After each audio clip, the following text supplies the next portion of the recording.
Jemaat Tuhan, Shalom, selamat pagi Bapak Ibu Jemaat Tuhan. Lambaikan tangan yang bersuka cita, diberkati Tuhan. Berikan tepuk tangan sorak-sorak. Haleluya, kita bersyukur atas segala kebaikan Tuhan ya Bapak Ibu Jemaat Tuhan. Di dalam kehidupan kita seminggu telah berlalu dan pada hari ini kita masih diberikan kesempatan untuk boleh berkumpul di tempat ini, mengangkat setiap pujian penyembahan kita, dan kita akan bersama-sama mendengar kebenaran firman-Nya. Mari Bapak Ibu Jemaat Tuhan, kita persiapkan diri kita bawa kehidupan kita.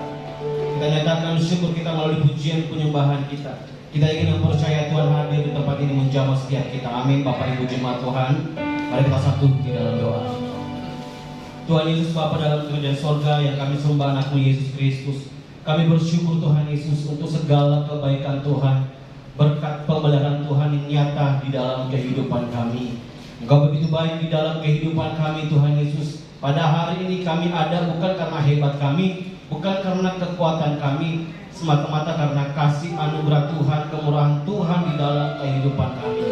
Bapa di surga, sebagai bentuk ungkapan syukur kami atas segala berkat kebaikan Tuhan di dalam kehidupan kami, kami mau bawa hidup kami sebagai persembahan yang hidup melalui pujian penyembahan kami. Kami ingin percaya Tuhan, Engkau hadir di tempat ini menjamah setiap kami, sehingga kami yang datang pada hari yang lemah dikuatkan, yang sakit dipulihkan, yang putus asa diberikan pengharapan yang baru. Kami terima kemenangan daripada-Mu Tuhan Yesus. Terima kasih Bapa di surga, terima kasih. Kuasai hati dan pikiran kami, sehingga fokus penyembahan kami hanya tertuju kepada-Mu.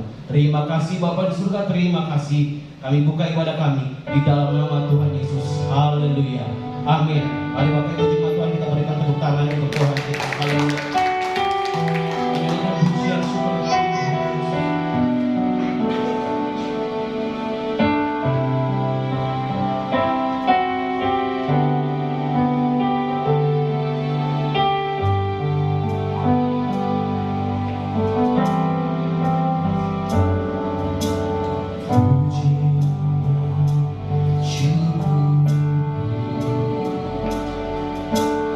Ku bawa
Tuhan, berikan tepuk tangan sorak-sorak kemuliaan Tuhan kita. Haleluya.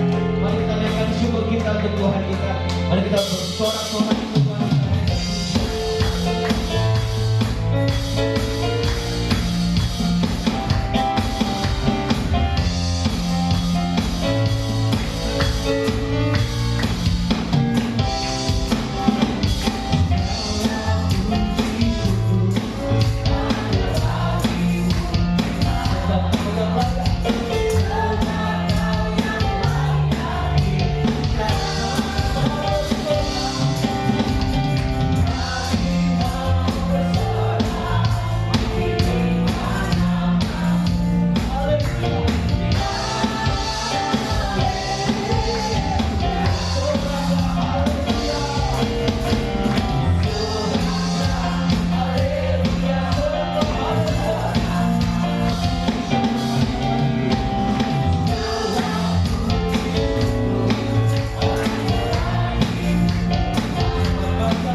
Bapak Ibu percaya jemaat Tuhan kita ajaib, amin. Ada banyak hal yang Tuhan telah kerjakan di dalam kehidupan kita. Sungguh besar perbuatan Tuhan di dalam kehidupan kita. Berikan tos bagi orang Tuhan kita ajaib.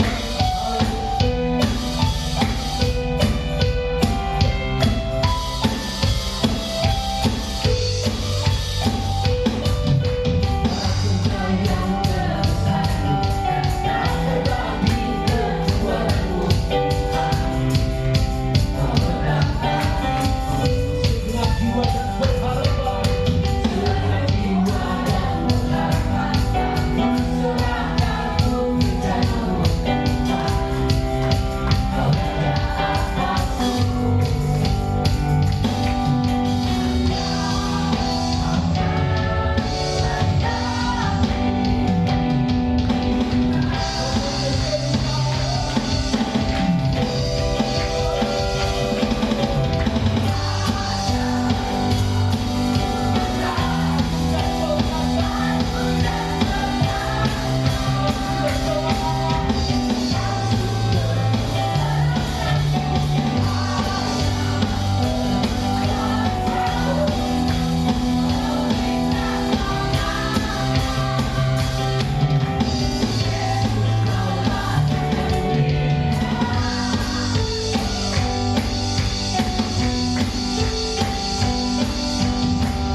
Kita akan memberikan persembahan kita yang pertama untuk pelayanan Natal. Bapak Ibu Jemaat Tuhan boleh mempersiapkannya.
hidup kami Tuhan. Kami ingat bilur-Mu yang menyembuhkan setiap luka kami. Sakit hati kami, Tuhan yang sembuhkan. Sakit yang ada di dalam tubuh kami, Tuhan yang sembuhkan. Kami ingat Tuhan, begitu besar kasih Tuhan di dalam kehidupan kami. Salib-Mu yang menyelamatkan kami Bapa. Terima kasih Tuhan Yesus, terima kasih. Kami tahu Tuhan, tidak ada kasih yang melebihi kasih Tuhan di dalam kehidupan kami. Kami ada pada saat ini semua karena kebaikan anugerah Tuhan cuma-cuma bagi kami. Terpujilah nama-Mu ya Bapa. Saat ini kami mau duduk diam mendengarkan suara Tuhan. Biarlah apa yang kami dengar, apa yang Hamba-Mu sampaikan pada hari ini, semuanya berasal daripada Tuhan dan hanya untuk kemuliaan bagi nama Tuhan. Terima kasih Bapa di surga, Engkau siapkan setiap hati kami. Dan biarlah kuasa Tuhan, urapan Tuhan nyata di tempat ini. Di dalam nama Tuhan Yesus, kami siap sambut firman-Mu. Haleluya, amin. Bapak. Shalom Bapak Ibu jemaat Tuhan yang saya kasihi. Semuanya dalam keadaan sehat, amin.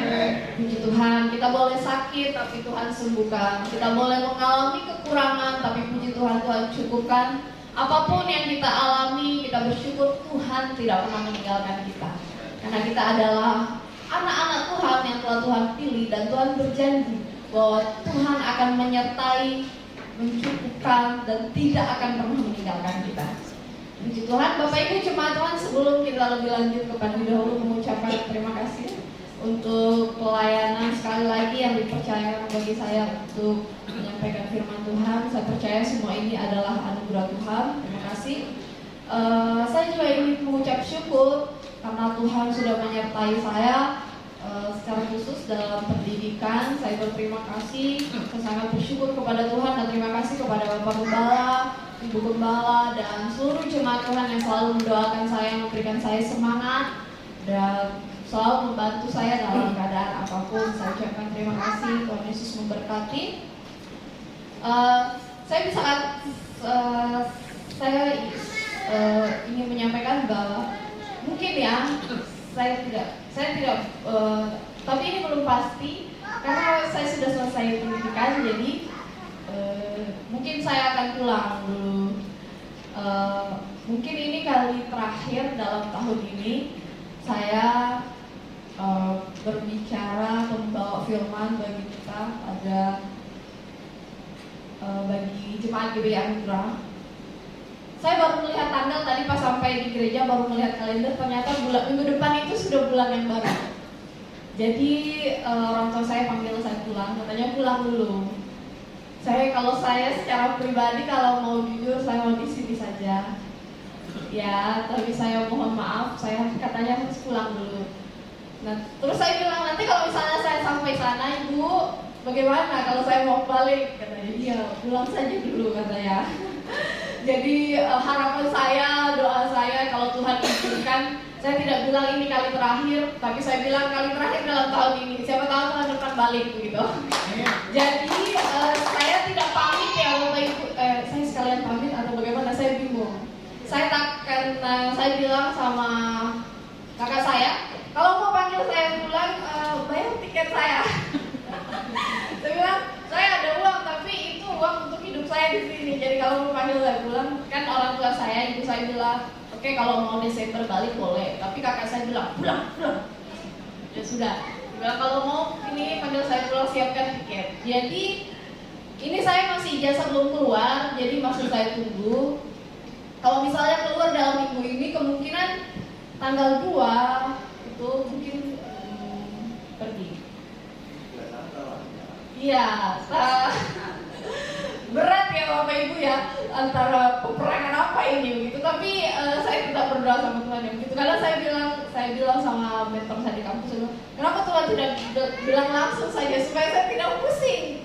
Kenapa Tuhan tidak bilang langsung? Tapi tolong doakan saya supaya apapun tindakan keputusan yang diambil nanti, semua itu sesuai dengan kehendak Tuhan. Jadi saya harap kalau misalnya saya kembali, tolong terima saya. Tapi saya harap harapan saya juga minggu depan saya masih ada gitu.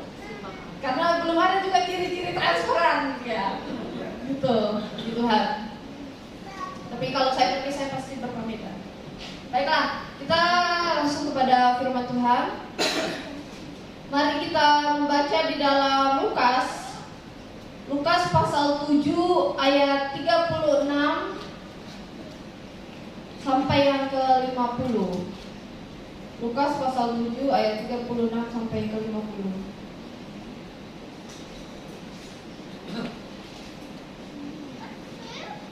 Yang sudah menemukannya katakan amin. Amin. Puji Tuhan.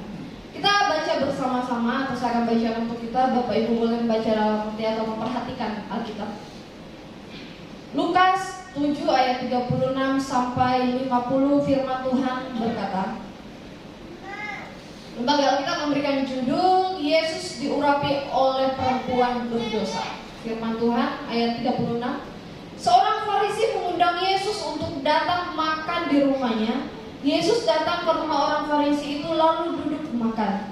Di kota itu ada seorang perempuan yang terkenal sebagai seorang berdosa. Ketika perempuan itu mendengar bahwa Yesus sedang makan di rumah orang Farisi itu, datanglah ia membawa sebuah buli-buli pualan berisi minyak wangi.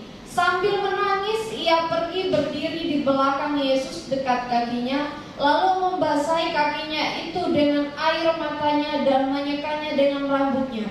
Kemudian ia mencium kakinya dan meminyakinya dengan minyak wangi itu. Ketika orang Farisi yang mengundang Yesus melihat hal itu, ia berkata dalam hatinya, jika ia ini nabi, tentu ia tahu siapakah dan orang apakah perempuan yang menjamahnya ini. Tentu ia tahu bahwa perempuan ini adalah seorang berdosa. Lalu Yesus berkata kepadanya, Simon, ada yang hendak kukatakan kepadamu. Sahal Simon, katakanlah guru. Ada dua orang yang berhutang kepada seorang pelepas utang, yang seorang berhutang 500 dinar, yang lain 50. Karena mereka tidak sanggup membayar, maka ia menghapus hutang kedua orang itu. Siapakah di antara mereka yang akan terlebih mengasihi dia? Jawab Simon, aku kira dia yang paling banyak dihapus hutangnya. Kata Yesus kepadanya, betul pendapatmu itu. Dan sambil berpaling kepada perempuan itu, ia berkata kepada Simon, engkau lihat perempuan ini, aku masuk ke rumahmu, namun engkau tidak memberikan aku air untuk membasuh kakiku. Tetapi dia membasahi kakiku dengan air mata dan menyekanya dengan rambutnya. Engkau tidak mencium aku, tetapi sejak aku masuk, ia menyaki kakiku dengan minyak wangi. Sebab itu aku berkata kepadamu, dosanya yang banyak itu telah diampuni, sebab ia telah banyak berbuat kasih. Tetapi orang yang sedikit diampuni, sedikit juga ia berbuat kasih. Lalu ia berkata kepada perempuan itu, dosamu telah diampuni. Dan mereka yang duduk makan bersama dia berpikir dalam hati mereka, siapakah ia ini sehingga ia dapat mengampuni dosa? Tetapi Yesus berkata kepada perempuan itu, imanmu telah menyelamatkan engkau. Pergilah dengan selamat. Puji Tuhan. Bapak Ibu jemaat Tuhan yang saya kasihi di dalam Tuhan Yesus Kristus. Perikop ini berbicara, ini adalah suatu kisah tentang seorang perempuan yang berdosa. Seseorang yang berdosa, dia terkenal. Orang Farisi ini berkata bahwa kalau Yesus ini nabi, Yesus pasti tahu siapa dan apakah perempuan ini, bahwa perempuan ini adalah seorang yang sangat berdosa. Dalam kisah ini ada seorang Farisi yang mengundang Yesus itu untuk makan di rumahnya. Dan di saat yang bersamaan datang juga seorang perempuan yang berdosa, yaitu perempuan yang datang dengan minyak untuk mengurapi Yesus. Dan di sini posisinya perempuan ini tidak diundang, tidak diharapkan kehadirannya oleh pemilik rumah atau orang Farisi. Orang Farisi yang telah mengundang Yesus. Bapak Ibu jemaat Tuhan, di dalam Lukas, di dalam Markus pasal 14 ayat 9 berkata, Aku berkata kepadamu, sesungguhnya di mana saja Injil ini diberitakan di seluruh dunia, apa yang telah dilakukannya ini disebut juga untuk mengingat dia. Itu perikop yang sama dalam bahasa yang berbeda. Dan dalam Lukas katakan bahwa imanmu telah menyelamatkan kau, pergilah dengan selamat. Itu Yesus katakan kepada perempuan ini. Bapak Ibu jemaat Tuhan yang saya kasih, apa yang dilakukan oleh perempuan ini menjadi perenungan kita pada hari ini. Apa yang dilakukan oleh perempuan berdosa ini sehingga ia menjadi perhatiannya Yesus? Apa yang dilakukan oleh orang yang sangat berdosa ini, terkenal dengan dosanya, sehingga Yesus berkata demikian. Yesus berkata bahwa kemana saja, kapan saja di seluruh dunia perempuan ini akan diingat. Pergilah, imanmu telah menyelamatkan engkau. Seorang Farisi mengundang seorang yang berada di situ. Orang ini perempuan berdosa datang. Tapi yang menjadi pusat perhatian Yesus bukannya orang yang mengundang dia, bukan tuan rumahnya, justru orang yang tidak diundang, orang yang tidak diharapkan kehadirannya. Menjadi pertanyaannya, mengapa? Mengapa perempuan yang dipandang berdosa dan nyatanya memang orang berdosa, perempuan yang sangat berdosa ini menjadi perhatiannya Yesus?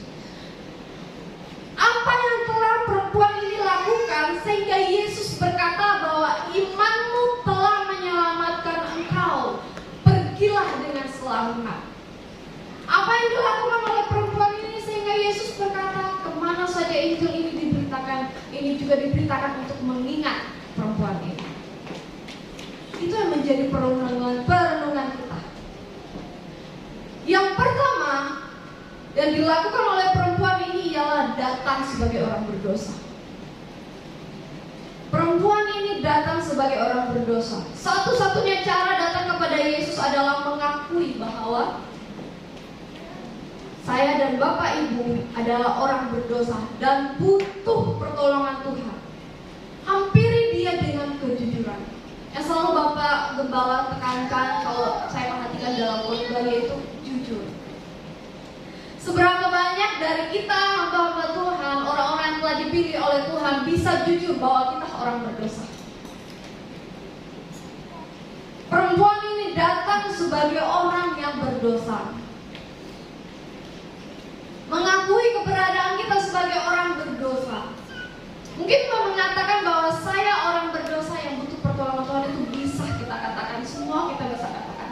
Tapi apakah kita mengatakannya dengan kejujuran? Apakah kita datang dengan hati yang benar-benar mengakui bahwa kita butuh pertolongan Tuhan? Datang kepada Tuhan mengakui keberadaan kita bahwa kita butuh uluran tangan Tuhan.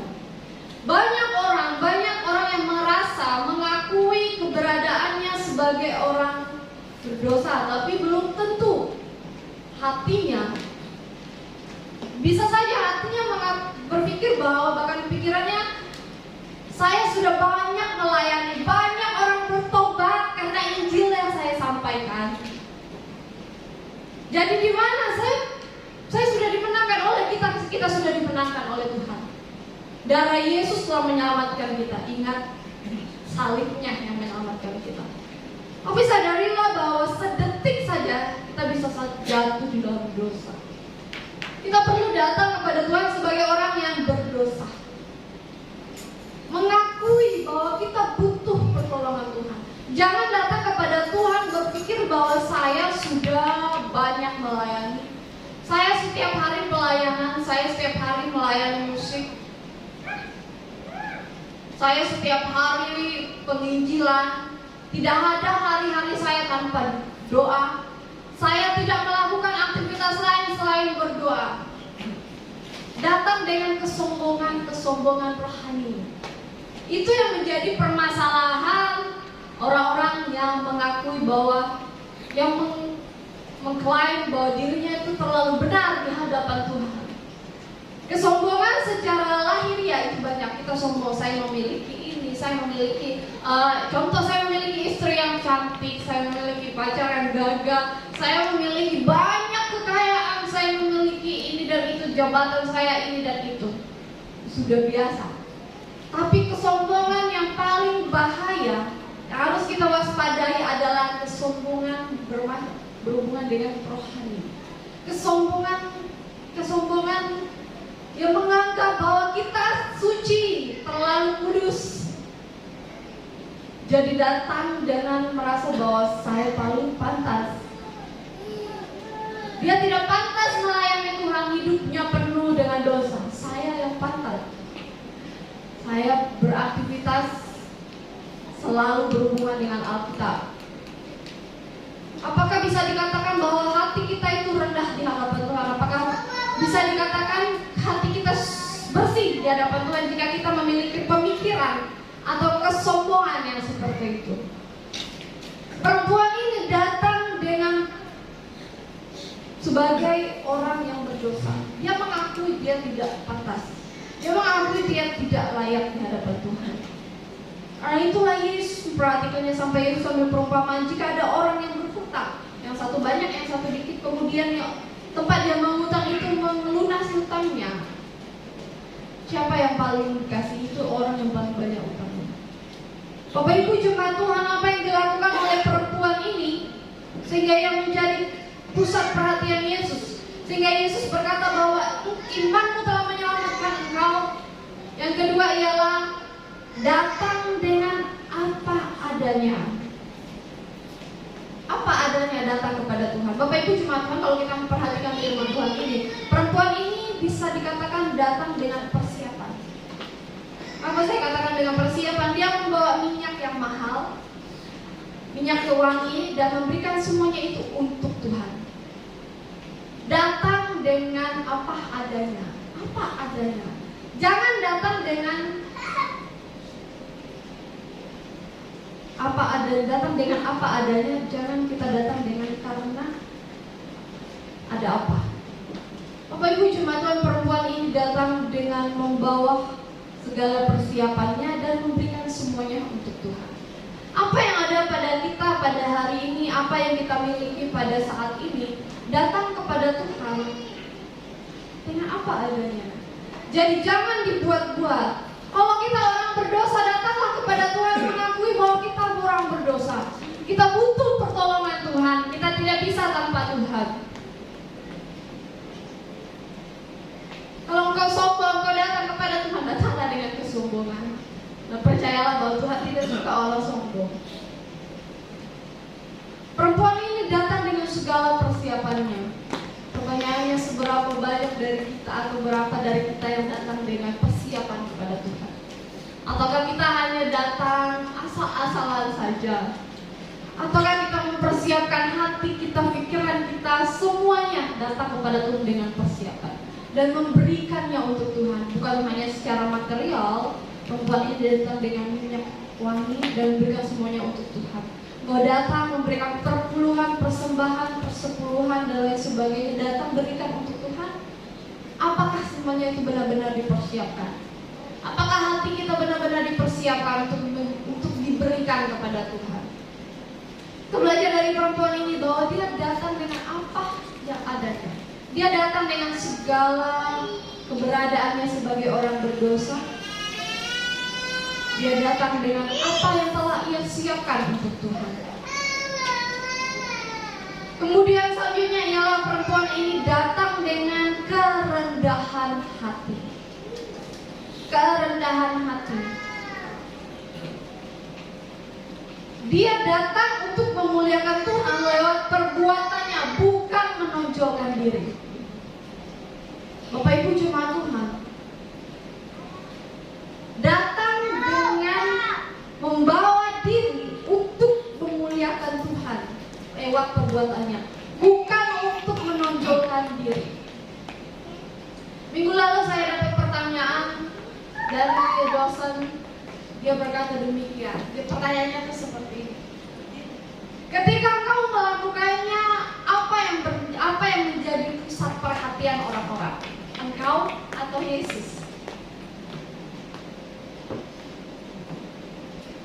Ketika engkau memiliki segalanya, apa yang menjadi pusat perhatian orang-orang?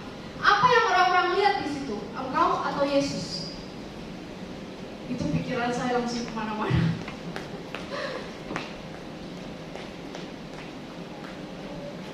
Ketika kita menyampaikan firman Tuhan, ketika kita melayani sebagai WL, singer, pemain musik, dan apapun yang ada di dalam gereja, apa yang orang-orang melihat? Engkau atau Yesus? Satu kali teman saya berkata demikian, oh kami pergi KKR ini sudah lama, oh Tuhan, sampai dia terlalu gagal untuk menjadi WL. Siapa yang dilihat di situ? WL-nya. Jadi bukan Yesusnya yang dilihat. Menonjolkan diri. Tidak ada yang salah. Itu hanya sebuah contoh. Datang dengan kerendahan hati. Bapak Ibu Jemaat Tuhan, kalau kita datang dengan kesombongan, datang dengan hati yang tinggi, datang dengan merasa bahwa kita memiliki segalanya, apa yang menjadi pusat perhatian orang?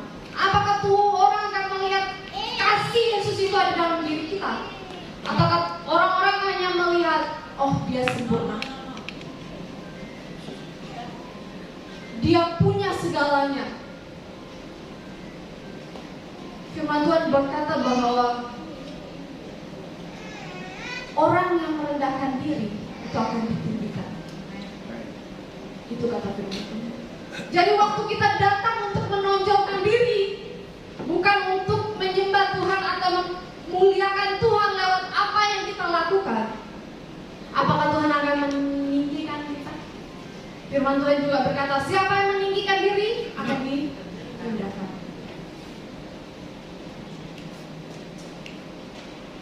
Kebalik ya, firman Tuhan itu selalu berbalik. Waktu engkau merasa engkau memiliki segalanya, engkau merasa engkau paling di atas, percayalah Tuhan sanggup turunkan. Tapi ketika kita merendahkan diri kita di hadapan Tuhan, Tuhan, oke, saya punya segalanya, itu semua karena Tuhan. Saya tidak mampu memelihara semua ini tanpa pertolongan Tuhan. Percayalah Tuhan sanggup angkat lebih tinggi. Tuhan sanggup bawa lebih jauh. Karena itu yang firman Tuhan katakan, siapa yang merendahkan diri, dia akan ditinggikan. Dan kalau kita hidup sesuai dengan firman Tuhan, engkau gak akan menjadi ekor, engkau akan menjadi kepala. Amin. Jangan salah tafsir, ekor emang saya binatang katanya. Bukan ya. Itu adalah firman Tuhan. Bapak Ibu Jemaat Tuhan yang terkasih, mari kita belajar datang kepada Tuhan dengan kerendahan hati. Bapak Ibu, saya kadang merasa sombong dulu ya. Kadang merasa bahwa oh, saya bisa. Saudara tahu, waktu saya merasa saya bisa, disitulah saya kadang malu sendiri. Dan ketika saya merenungkan, kalau saya baca firman Tuhan, dan di situ juga saya merasa bahwa saya ditegur.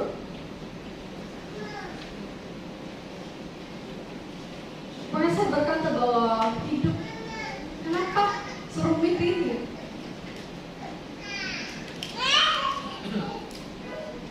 Karena hati kita, manusia itu rentan untuk berubah. Karena itulah kita perlu punya komitmen. Dan itu bukan sesuatu yang mudah. Semuanya itu butuh pertolongan Tuhan. Kalau kita merasa kita bisa sendiri ya, tidak berpikir Tuhan campur tangan itu campur, percayalah, suatu saat kita akan tahu bahwa ternyata kita tidak bisa. Semua itu hanya karena Tuhan.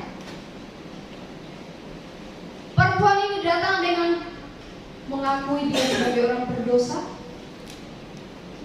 datang dengan apa adanya dan persiapannya pada Tuhan, dan datang dengan kerendahan hati. Tuhan melihat hatinya. Tuhan melihat hati perempuan ini. Tuhan juga melihat hati saya dan Bapak Ibu Jemaat Tuhan. Satu hal yang saya takutkan Bapak Ibu, salah satu hal yang saya takuti dalam hidup saya adalah ketika saya membawa firman Tuhan, itu saya tidak diberkati. Waktu saya mempersiapkan firman Tuhan, saya selalu bilang sama Tuhan, Tuhan, tolong saya tidak mau menyampaikan hal yang kosong. Makanya orang bilang sebenarnya membawa firman Tuhan itu bukanlah sesuatu yang mudah, dan itu nyata. Orang-orang yang tidak pernah mungkin berbicara, oh enak sekali dia berbicara, enak jadi gembala, enak jadi pendeta. Satu statement berkata begini dari tempat saya lebih. Ya kenapa dia sekolah apa? Katanya sekolah pendeta. Oh, pantas. Kan itu tinggal ngomong, terus digaji, terus sudah lama ini itulah bisa punya ini itu katanya. Padahal tanggung jawabnya itu besar. Kalau kita berbicara terus yang kita bawa itu yang kita bawa itu tidak sesuai dengan firman Tuhan, akhirnya Bapak Ibu meleset, siapa yang tanggung jawab? Firman Tuhan katakan kita yang sampaikan. Jadi dosanya itu ditanggung kata firman Tuhan. Jadi berat ya. Karena itulah ini sebenarnya peperangan melawan darah dan daging. Bukan sesuatu yang mudah. Karena melalui pelayanan juga orang bisa merasa sombong. Merasa sudah S2, S3 sampai SS semuanya S-teler. Jadi berbicara seenaknya menggunakan mimbar. Saya berbicara atas dasar firman Tuhan katanya. Saya tidak peduli Bapak Ibu tidur, kalau tidak suka silakan pulang. Dia sudah berbicara di situ sudah mau 5 jam.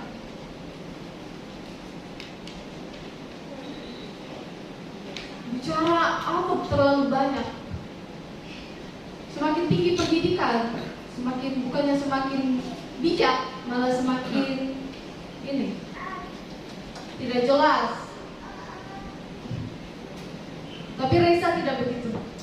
Kan dia S2.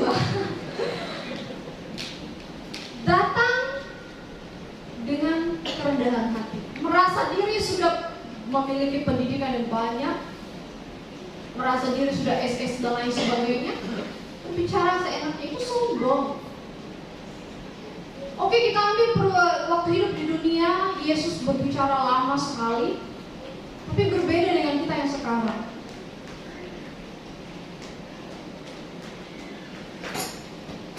Kita butuh pertolongan Tuhan, dan untuk datang dengan kerendahan hati, kita tidak bisa tanpa mengingat bagaimana kita tidak layak di hadapan Tuhan. Coba berpikir, saya tidak bisa menerima semua ini tanpa Tuhan. Saya tidak mungkin pelayanan tanpa seizin Tuhan. Saya tidak mungkin memiliki anak tanpa seizin Tuhan.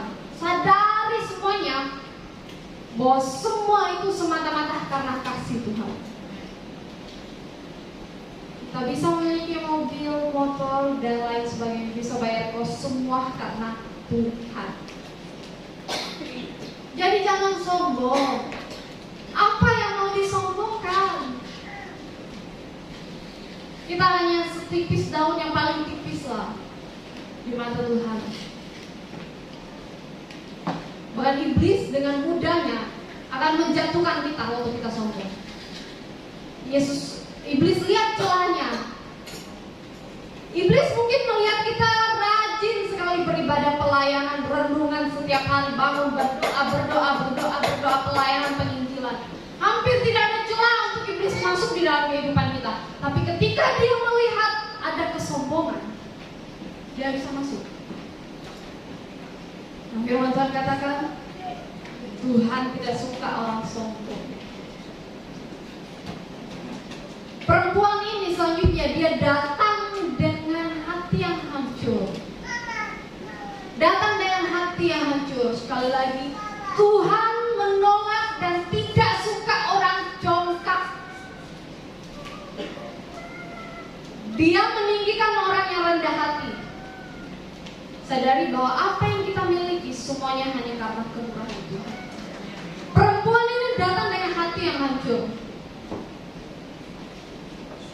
Seberapa sering kita datang kepada Tuhan dengan hati yang sangat hancur?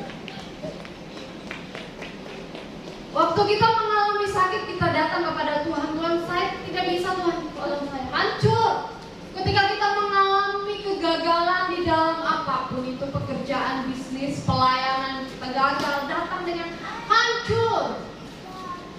Hati yang hancur. Tuhan, saya butuh pertolongan Tuhan. Balik saya, Tuhan.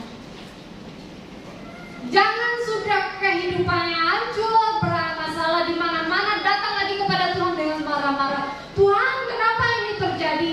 Saya sudah sering pelayanan, di mana-mana saya sampaikan Injil Tuhan, di mana-mana saya memberitakan kasih Tuhan. Ketika saya di jalan, ketika saya nongkrong, ketika saya pergi belanja, saya selipkan Yesus di situ. Tapi kenapa masalah ini masih terjadi? Apakah hal itu bisa dikatakan kau datang dengan hancur? Apakah bisa dikatakan bahwa itu kita datang dengan hati yang hancur kepada Tuhan? Tuhan, saya rajin memberikan perpuluhan, saya memberikan berbagi berkat yang Tuhan kasih dalam kehidupan saya. Tapi kenapa saya sakit? Kenapa anak saya sakit? Kenapa orang tua saya sakit? Kenapa saya harus gagal di sini? Apa kekurangan yang saya berikan untuk Tuhan? Tidak sedikit orang Kristen yang seperti itu. Artinya ada banyak kesaksian-kesaksian kita dengar. Kita tidak menghakimi, tapi kita ambil poinnya dari situ, kita belajar dari situ. Datang kepada Tuhan dengan hati yang hancur. Tuhan, di mana salah? Saya butuh Tuhan, tolong saya. Saya tidak tahu harus kemana jalan, saya butuh. Tolong saya. Jangan datang dengan memperhitungkan apa yang telah kita berikan untuk Tuhan. Saya pernah ada di posisi di mana saya katakan kepada Tuhan begini, Tuhan, saya rajin sebelum saya gereja di sini ya. Tuhan, saya rajin sekali pelayanan Tuhan. Tapi kenapa? Padahal itu kan kebodohan diri sendiri. Dan saya tahu itu bukan cuma saya yang menuntut hal-hal seperti itu di hadapan Tuhan. Datang kepada Tuhan dengan ketika ada hal yang tidak kita inginkan terjadi, mintalah pertolongan kepada Tuhan dengan mengakui kita ini butuh pertolongan Tuhan. Kita orang berdosa, rendahkan diri kita di hadapan Tuhan, rendahkan diri kita di hadapan Tuhan. Datanglah dengan kejujuran bahwa kita benar-benar hancur di hadapan Tuhan. Tuhan pasti tolong. Firman Tuhan katakan, apa yang kau minta, Tuhan sanggup kasih. Mintalah maka akan diberikan kepadamu. Namun kita tidak bisa asal-asalan minta. Kita juga harus tahu diri, sadar keberadaan kita. Tuhan tidak suka orang sombong. Tuhan tidak suka orang congkak. Sebenarnya itu, kesombongan itu adalah ciri khas manusia. Banyak dari kita yang mengatakan sudah mengalami, dia kan sombong, dia sombong. Itu baru sesama. Wajarlah kita sombong sesama, sama Tuhan aja kadang sombong. Jadi itu yang perlu diretakkan, direnungkan. Sadari keberadaan kita di hadapan Tuhan. Dengan begitu kita sanggup mengasihi orang yang ada di sekitar kita. Kalau kita tidak menyadari kita orang yang butuh Tuhan, kita tidak merendahkan diri kita di hadapan Tuhan, merendahkan hati kita di hadapan Tuhan, merasa diri paling cukup lah, paling inilah, paling itu semua paling, kita tidak akan sanggup mengasihi orang yang ada di sekitar kita. Karena apa? Di hadapan Tuhan saja kita menghitung itu. Bulan lalu, tahun lalu, ini lalu saya sudah berikan ini, saya dulu begini. Saya punya teman saudara waktu ini dulu ya, bukan teman senior. Saya kan 96, dia kayaknya 93. Oh dulu setia sekali. Setia. Pelayanan. Pokoknya pelayanan rumah tangga selalu ada, pelayanan lansia selalu ada, membantu hamba-hamba Tuhan. Dia seorang guru. Pelayanan pemuda, sekolah minggu, semua dia terlibat. Rajin kesaksian, WL, singa, cowok. Tapi dia punya masalah itu selalu gagal di dalam percintaan. Jadi dia itu selalu ditolak. Dia itu selalu ditolak Bapak Ibu. Dia mau serius dengan ini, nanti saudara ceritanya calon iparnya tidak suka, akhirnya putus. Dia serius dengan ini, tapi ini selingkuh. Dia orang yang sebenarnya sudah, kalau secara ini ya sudah mau menikah, jadi ceritanya calon istri. Saudara tahu dia ngomong apa? Ketika dalam persekutuan doa, terus saya pulang lalu dia ngomong begini. Saya sudah komit untuk setia sama Tuhan, rajin memberi, tapi semua ini tetap terjadi dalam hidup saya. Saudara tahu hari ini dia kerjanya apa? Ngerokok, mabuk, ngerokok, mabuk, ngerokok, mabuk. Jadi sudah tidak pernah ke gereja.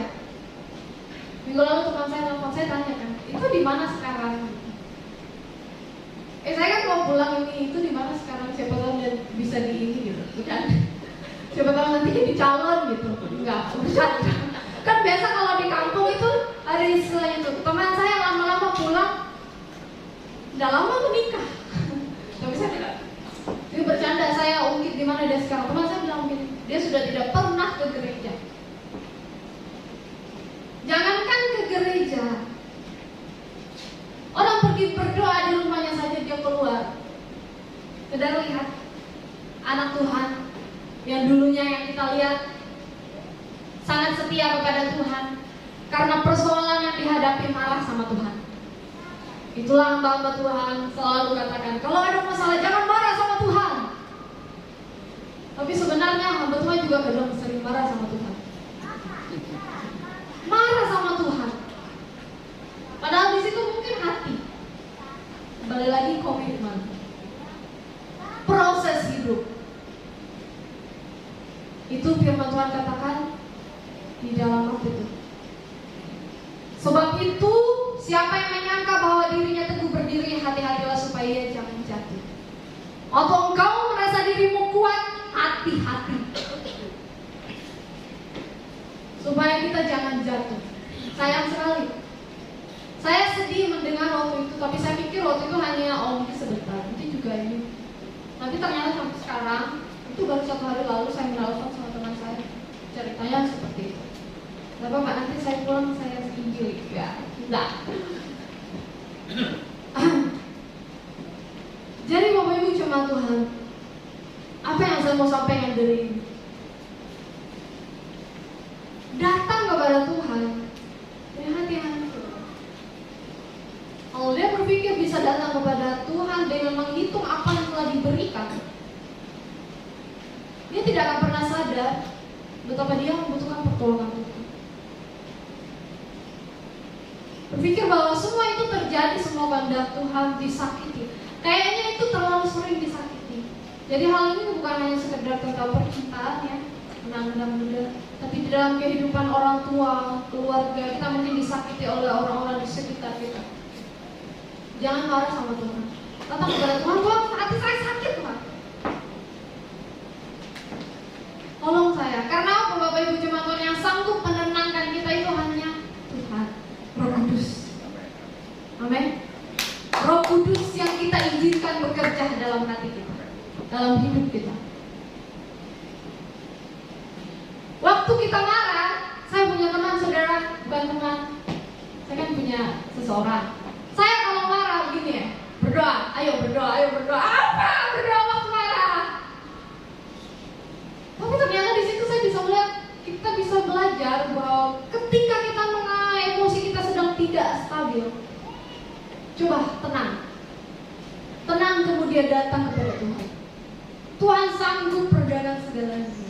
Dosanya kita yang paling banyak diampuninya. Apalagi ketika kita sakit, Tuhan sanggup sembuhkan. Tapi kembali ke kita, apakah kita menyadari keberadaannya kita? Kalau kita terlalu menuntut sama Tuhan, Tuhan saya sudah berikan ini, itu dan lain sebagainya.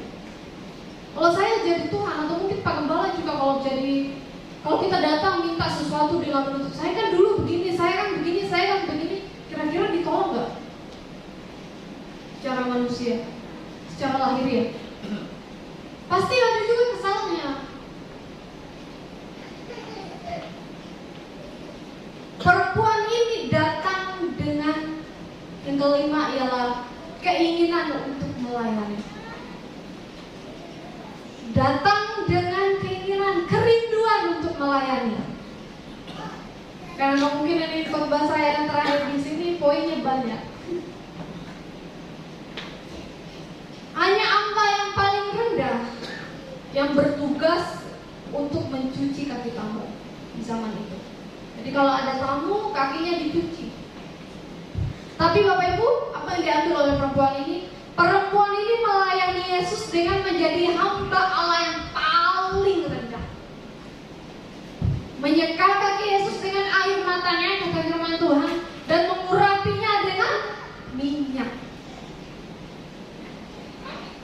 Saya kalau disuruh membasuh kaki Ibu Gisel, belum tentu saya mau.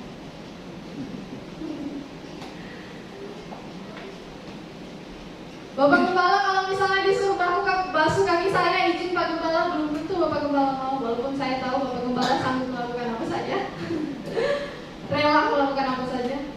Lihat perempuan ini, ada kerinduan untuk melayani. Jadi jangan pilih-pilih. Saya di gereja cuma kolek teh. Saya di gereja cuma LCD di belakang layar, tidak kelihatan. Saya di gereja cuma WL. Intinya kan yang bawa firman. Terus yang bawa firman lagi, saya kan cuma bawa firman. Yang intinya kan jemaat. Nggak akan ketemu. Saya kan cuma singers. Intinya kan WL. Yang bawa pujian itu kan WL-nya, bukan singers. Singers hanya bantu, jadi nggak apa-apa. Adakah kita melihat kerinduan untuk melayani di situ? Tidak ada.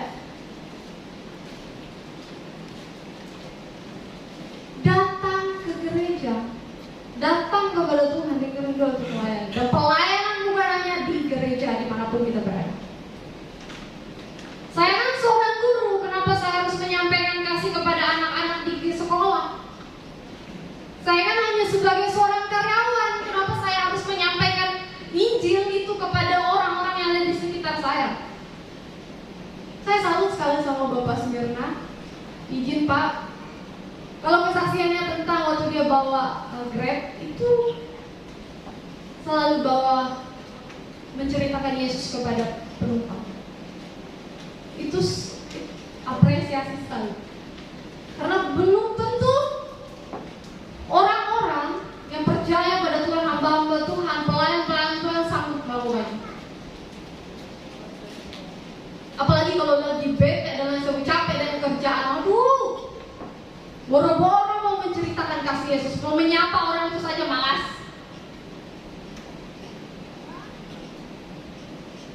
Ada kerinduan untuk melayani.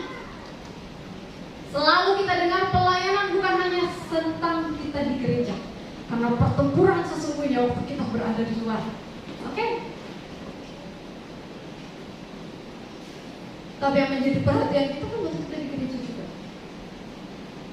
Nah itulah di luar selalu katakan, kenapa saya harus menyampaikan Injil itu?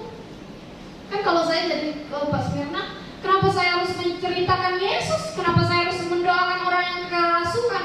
Kenapa saya waktu saya mau kecelakaan masih sempat-sempatnya mau cerita Yesus sama penumpang? Ngapain? Saya kan panik, saya capek. Itu kita lihat ada kerinduan. Saya sibuk urus bisnis, kenapa saya harus menceritakan Yesus? Kan mereka sudah pilih jalannya mereka.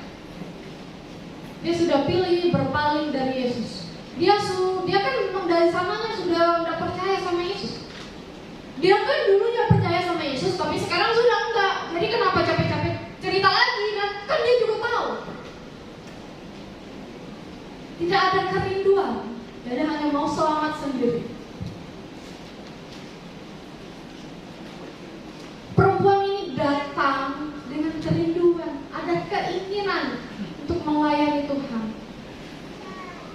dengan rendah hati, dan tugas yang diambil adalah tugas yang paling rendah, mencuci, membasuh kaki Yesus.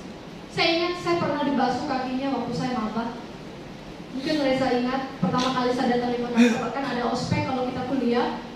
Terus di ending ospek itu semua anggota BEM itu membasuh tangisan luar biasa. Kenapa saudara?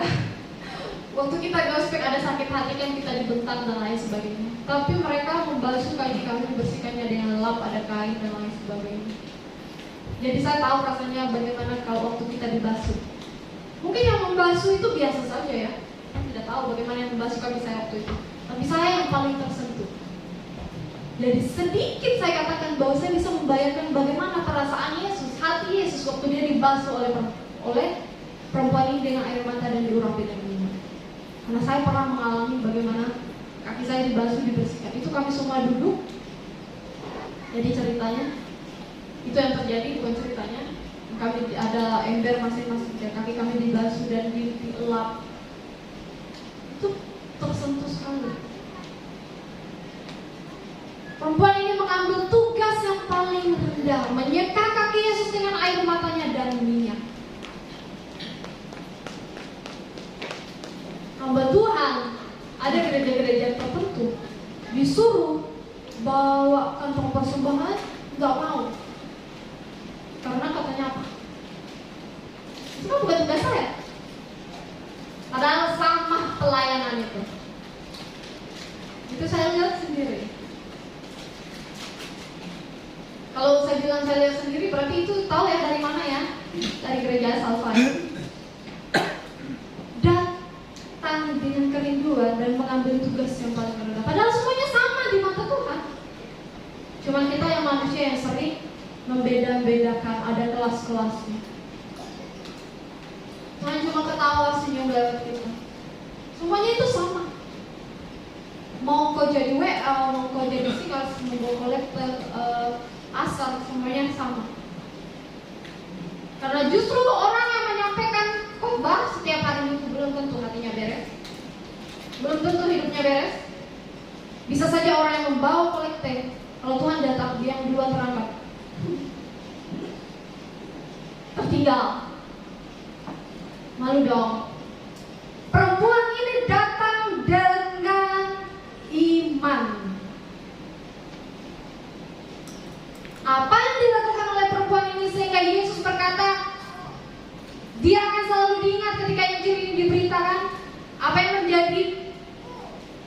Apa yang dilakukan oleh firman Tuhan perempuan ini sehingga Tuhan memberikan perhatiannya kepada perempuan ini? Perempuan ini datang dengan iman. Lukas 7 ayat 50 berkata, imanmu telah menyelamatkan engkau, pergilah dengan selamat. Iman. Waktu kita minta dengan sungguh-sungguh kepada Tuhan, tidak ada yang mustahil. Tidak ada yang mustahil bagi orang percaya. Iman timbul dari pendengaran kita akan firman Tuhan. Kita tidak akan pernah memiliki iman kalau kita tidak pernah dengar firman Tuhan. Kita tidak akan pernah beriman kepada Tuhan kalau kita tidak pernah melihat, membaca, mendengar suara Tuhan, firman Tuhan. Sedangkan firman Tuhan katakan kunci keselamatan, kunci kesembuhan, kunci pemulihan, kunci kita dipulihkan adalah iman. Bagaimana kita mau disembuhkan, bagaimana keadaan kita mau dipulihkan, bagaimana kita mau dikuatkan kalau kita tidak memiliki iman di dalam Tuhan.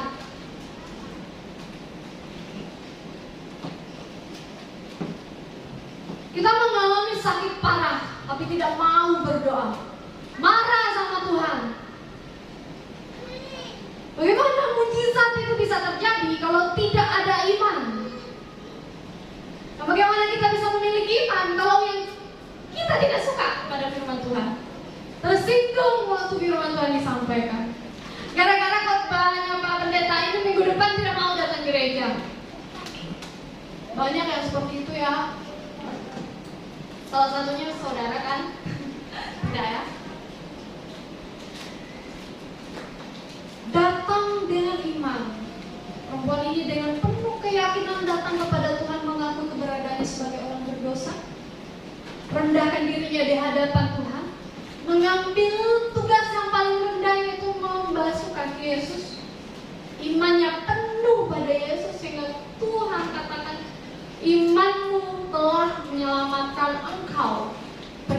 dengan selamat.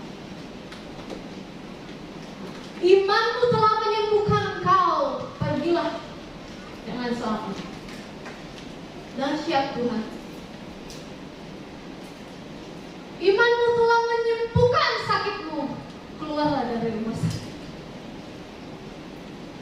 Tuhan Yesus itu dahsyat. Orang mungkin bertanya, saya pernah mendapat pertanyaan, kenapa kamu percaya sama Yesus? Memang dia benar-benar ada. Kalau kita hanya berpikir tanpa melihat firman Tuhan, kita tidak akan bisa menemukan bahwa Yesus itu hidup. Dan kalau kita tidak pernah mengalaminya, kita tidak akan bisa berkata bahwa Yesus itu ada.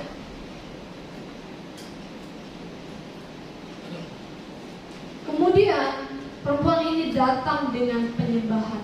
Dia mendatang mencium kaki Yesus dengan perasaan yang sangat dalam dan penuh penghormatan. Penghormatan kepada Yesus. Datang dengan iman, datang dengan kerinduan untuk melayani, datang dengan hati yang hancur, datang dengan kerendahan diri, kerendahan hati, merendahkan diri di hadapan Tuhan, datang dengan mengakui kita adalah orang berdosa. Satu hal lagi yang penting, datang dengan penyembahan kita kepada Yesus. Kita boleh datang mengakui keberadaan kita, tapi apakah kita sanggup memberikan penghormatan, penyembahan kita kepada Yesus? Ataukah kita hanya menyembah orang yang ada di dalam gereja? Setelah menjilat orang-orang yang berdoa, orang-orang yang, kalau ada istilahnya kami itu tanah merah istilahnya, menjilat orang-orang yang berduit. Jadi datang kepada Yesus bukannya datang untuk memberikan penghormatan, penyembahan yang terbaik, tapi datang untuk mencari kesempatan. Diberkati dan melalui orang-orang di sekitar kita itu bonus. Mendapat perhatian secara material dan lain sebagainya dari orang-orang di sekitar kita itu adalah berkat Tuhan. Jangan datang kepada Tuhan untuk mendapat hak, mencari simpati. Datanglah kepada Tuhan baik di gereja maupun tempat kita berdoa, tempat kita merenungkan firman Tuhan dengan penuh penghormatan. Ada tidak adanya orang, berikan penghormatan kita yang terbaik untuk Tuhan. Sulit. Tapi percayalah, ketika kita mau berjuang, ketika kita mau komitmen, Tuhan memberikan Roh Kudus yang menolong kita melewati setiap tantangannya. Perjuangan kita bukanlah melawan darah dan daging. Itu yang firman Tuhan katakan. Dan di sini juga saya mau katakan bahwa perjuangan kita melawan keinginan daging, hawa nafsu. Kita mau ini itu, mau tidur dalam ngapain, berdoa. Tuhan terima kasih tidur. Berikan penyembahan kita bukan hanya waktu kita menyembah berbahasa roh, memuji Tuhan, bersyukur, tersungkur di kaki Yesus. Ada yang Tuhan inginkan dalam kehidupan anak-anak yang dikasihi.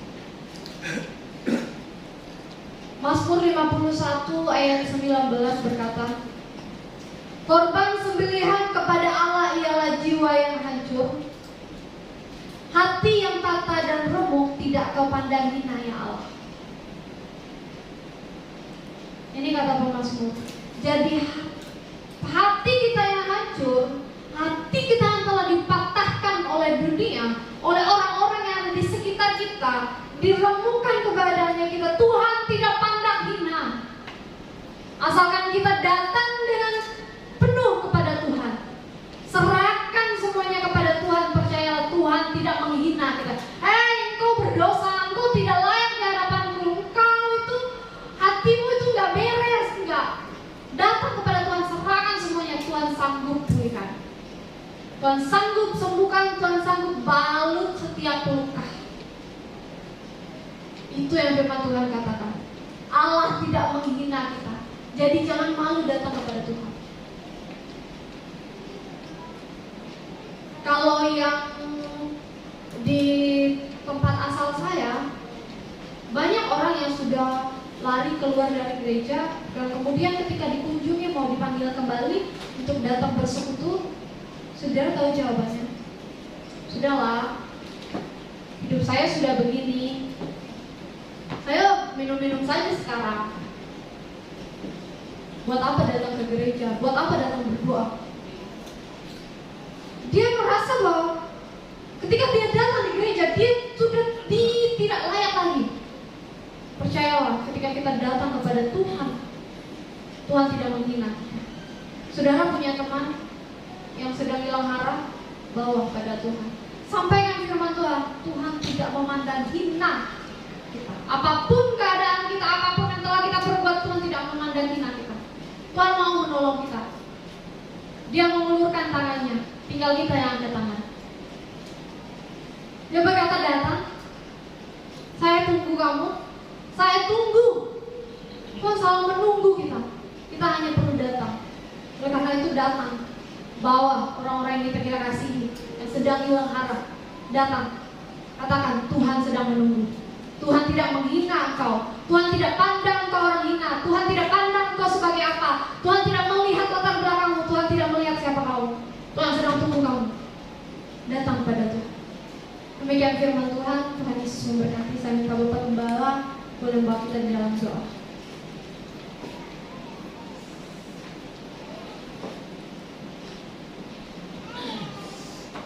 Kita satu dalam doa. Terima kasih Tuhan Yesus buat firman-Mu yang telah disampaikan oleh hamba. Biarlah itu menjadi remah dalam kehidupan kami, sehingga kami semua selalu datang kepada Engkau, karena masih ada kesempatan untuk bertemu dengan Engkau. Terima kasih Tuhan. Ajar kami lebih lagi untuk berserah, untuk bersekutu dengan, untuk datang dengan firman, bahkan diubahkan, hidupkan, sehingga kami boleh menjadi terang dan terang di mana kami berada. Nama Tuhan terpuji. Terima kasih buat kebenaran firman-Mu, berkati hamba-Mu yang sudah menjadi saluran berkat kebenaran firman-Mu. Urapi tidak lebih lagi dengan urapan yang baru, dengan minyak kudus, dengan kasih dan kuasa-Mu, sehingga dimanapun dia berada, Tuhan dimuliakan. Berkati Tuhan, berikan kesempatan yang terbaik untuk dia. Berkati orang tuanya, saudara, bahkan beberapa saat lagi dia akan berpisah dari kami. Hamba percaya Tuhan telah menyertai dia dan melindungi dia dimanapun dia berada. Terima kasih Tuhan. Hamba percaya tidak ada satu umat-Mu yang Kau lewati saat ini. Semuanya Tuhan sudah berkati. Yang percaya diberkati Tuhan, sama-sama kita katakan amin. Beri kemuliaan yang mulia untuk Tuhan.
Saya ucapkan terima kasih atas pelayanan hambanya Evangelis Elizabeth. Tuhan Yesus memberkati.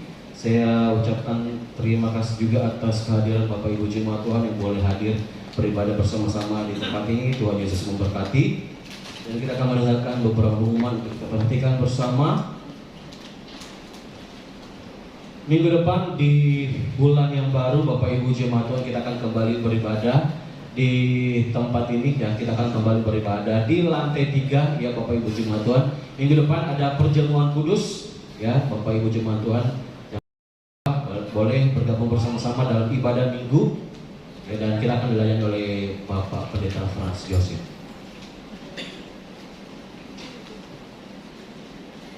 Baik, sekian pengumuman yang boleh kita perhatikan bersama. Nanti tidak lupa juga Bapak Ibu Jemaat Tuhan ada ibadah sekolah minggu ya bagi Jemaat Tuhan yang punya anak-anak, boleh diikut sertakan untuk bersama-sama ikut ibadah sekolah minggu. Baik, sekian pengumuman untuk kita berdoa. Bapak, kami mengucap syukur Tuhan untuk kebaikan dan anugerah-Mu dalam hidup kami. Hingga saat ini Tuhan, kami boleh bersama-sama di tempat ini. Kami boleh bersekutu memuji dan menyembah Engkau Tuhan. Bapak yang baik, terima kasih buat kebenaran firman-Mu yang boleh kami dengar Tuhan. Dan biarlah Engkau pakai kami Tuhan untuk terus bertumbuh di dalam pengenalan akan firman Tuhan, untuk terus menjadi pelaku firman di mana saja kami berada. Kami tahu Tuhan, Engkau yang menyelidiki hati setiap kami. Kami percaya Bapa, ketika Roh-Mu ada di dalam kehidupan setiap kami sanggup menjadi berkat di mana kami berada, menjadi saksi bagi kemuliaan nama Tuhan saja. Kami berdoa biarlah berkat Tuhan terus mengalir bagi hamba-Mu Evangelis Elizabeth yang telah menyampaikan firman Tuhan. Apa yang dia rindukan, cita-citakan Tuhan, Engkau yang memberkati, Engkau yang menyertai Tuhan. Biarlah senantiasa semuanya Engkau buat berhasil, dan nama Tuhan terus dipermuliakan lewat kehidupan hamba-Mu. Kami juga terus berdoa ya Bapak buat Bapak Gembala dan Ibu Gembala di tempat ini. Urapan yang baru, minyak yang baru Engkau curahkan bagi hamba-Mu. Engkau menyertai dalam segala pelayanan di tempat ini Tuhan. Kami percaya Engkau buat berkembang ke kiri dan ke kanan. Tuhan kirimkan jiwa-jiwa yang baru ke tempat ini, jiwa-jiwa yang benar-benar rindu dan haus akan Engkau Tuhan. Para pelayan Tuhan, hamba-hamba Tuhan yang memiliki kerendahan hati Bapa, untuk membawa pelayanan ini maju di hadapan Tuhan. Berkati hamba-Mu, berkati setiap para pelayan Tuhan yang melayani, mereka yang mengambil bagian dalam pelayanan pagi hari ini. Urapan yang baru Kau curahkan, kesehatian, satu roh, satu jiwa dalam Engkau Tuhan. Kami berdoa di dalam nama Tuhan Yesus. Kami serahkan buat segala bentuk ibadah kami di tempat ini, ibadah raya Tuhan. Minggu depan ada perjamuan kudus, ada ibadah sekolah minggu. Tuhan menyertai kami dalam ibadah, dalam segala persiapan yang ada. Kami percaya Engkau bertakhta di dalam setiap pelayanan kami di tempat ini Tuhan. Kami juga berdoa buat persembahan yang boleh kami tabur siang hari ini, baik itu untuk persembahan Natal, bahkan untuk korban syukur kami Tuhan di hadapan-Mu. Tuhan berkati, kuduskan di dalam nama Tuhan Yesus. Kami percaya Tuhan, ketika kami memberi dengan sukacita, berkat Tuhan mengalir bagi setiap tangan-tangan yang memberi. Terima kasih Bapa. Kami terus berdoa Bapa untuk tempat ini di mana kami boleh pakai beribadah. Kemurahan Tuhan terus terjadi dalam kehidupan setiap kami, bahkan pemilik hotel ini Tuhan. Berkati, kasih Tuhan boleh mengalir bahkan bagi karyawan di tempat ini, mereka yang datang ke tempat ini Tuhan. Mereka juga boleh merasakan hadirat Tuhan. Mereka boleh dijamah Tuhan. Terima kasih Bapa. Kami bersyukur Tuhan untuk hari ini buat jemaat Tuhan. Mungkin mereka yang tidak sempat hadir, mereka yang dalam kelemahan tubuh, kami percaya Tuhan, bilur-bilur dan kuasa-Mu menjamah dan menyembuhkan mereka. Di dalam nama Tuhan Yesus, Kau berikan tubuh yang sehat, tubuh yang kuat, dan boleh bersama-sama kembali dengan kami dalam ibadah-ibadah selanjutnya. Berkati juga Tuhan, mungkin ada mereka yang lalai Tuhan. Mari Roh Kudus ingatkan mereka untuk tetap membangun hubungan dengan Engkau Tuhan. Terima kasih Bapa, kami berdoa buat jemaat Tuhan, baik itu kepala rumah tangga, ibu-ibu rumah tangga, mereka yang bekerja, Engkau berkati di dalam nama Tuhan Yesus. Biarlah berkat Tuhan mengalir dalam kehidupan rumah tangga demi rumah tangga, keluarga demi keluarga di tempat ini. Tuhan, kami berdoa mereka yang studi juga Engkau berkati, buat berhasil senantiasa. Terima kasih ya Bapa. Kami berdoa buat Kota Makassar, kami berdoa buat bangsa Indonesia. Oh Tuhan Yesus, tahun-tahun ini Tuhan, kami percaya Bapa, Tuhan menyertai, memberikan damai sejahtera. Walaupun sedang terjadi goncangan di sana sini Tuhan, tapi kami percaya Tuhan yang kami sembah sanggup melepaskan kami. Tuhan yang kami sembah sanggup memulihkan kami, memulihkan bangsa kami, memulihkan kota kami. Oh Tuhan Yesus, taruh roh takut akan Engkau di dalam pemimpin-pemimpin, baik di Kota Makassar maupun pusat Tuhan. Kami percaya Roh Kudus, suatu saat Tuhan akan banyak orang sujud menyembah Engkau. Terima kasih Bapa, kami mengucap syukur Tuhan, dan ini doa syafaat kami di hadapan-Mu, hanya jadi seturut kehendak Tuhan saja. Haleluya, amin. Tuhan, seluruh jemaat Tuhan kembali berdiri, kita akan menutup ibadah kita di siang hari.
Umat Tuhan yang dikasih Tuhan, angkat imam percayamu untuk mengangkat kedua belah tanganmu ke hadapannya, menerima berkatnya. Diberkatilah engkau di kota, diberkatilah engkau di ladang, diberkatilah buah kandunganmu, diberkatilah tempat adoranmu, diberkatilah keluar masukmu, dibiarkan musuhmu maju berperang kau terpukul kalah olehmu, dan apa saja yang kau kerjakan Tuhan buat berhasil, sehingga engkau semakin naik dan tidak pernah turun. Engkau menjadi kepala dan bukan menjadi ekor, mulai pagi siang hari ini sampai kekal selama-lamanya. Yang percaya diberkati Tuhan, dilindungi, disertai, dan dipelihara Tuhan. Sama-sama kita katakan